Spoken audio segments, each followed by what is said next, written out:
Hello सबैलाई good morning छ।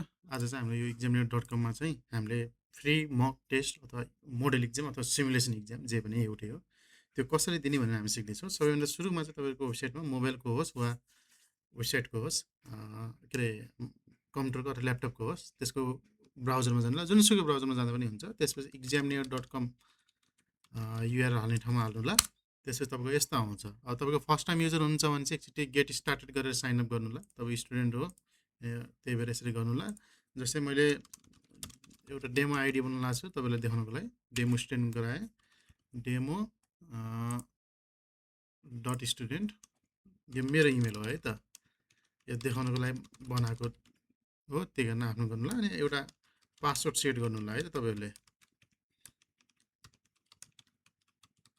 ल त्यसपछि कन्टिन्यू गर्नुला। यो कन्टिन्यू गरिसकेपछि चाहिँ तपाईँलाई चाहिँ ओटिपी चाहिँ तपाईँहरूको इमेलमा जान्छ। अलिकति टाइम चाहिँ लाग्न सक्छ है।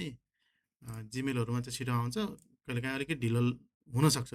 त्यो बेला चाहिँ नहात्तिनु होला, एकछिन वेट गर्नु होला। अहिले आइसक्यो, मैले त्यहाँ पेस्ट यहाँ गरेँ अनि कन्टिन्यू गरेँ। यो चाहिँ मेरो आइडी चाहिँ बनिसक्यो।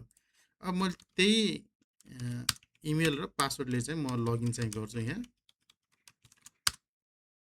अनि त्यसपछि अलिकति तपाईँले इन्फर्मेसन त भर्नुपर्छ। प्रोफाइल फोटो पनि हाल्नु होला। ओके, मैले चाहिँ अहिले ऱ्यान्डमली हालेँ। अनि प्रोभिन्सहरू पनि सिलेक्ट गर्नुलाई। यदि तपाईँको प्रोभिन्स यहाँ अथवा लोकेसन डिटेल यहाँ देखाएको छैन भने चाहिँ एकचोटि तपाईँले चाहिँ हालको लागि चाहिँ काठमाडौँतिरको हाल्नु होला। अनि आफ्नो एकुरेट इन्फर्मेसन चाहिँ दिनु होला। यो मेरो डेमो आइडी भएको कारण चाहिँ मैले इन्फर्मेसन दिएको छैन। ल अब यो चाहिँ तपाईँको ड्यासबोर्ड खुल्छ।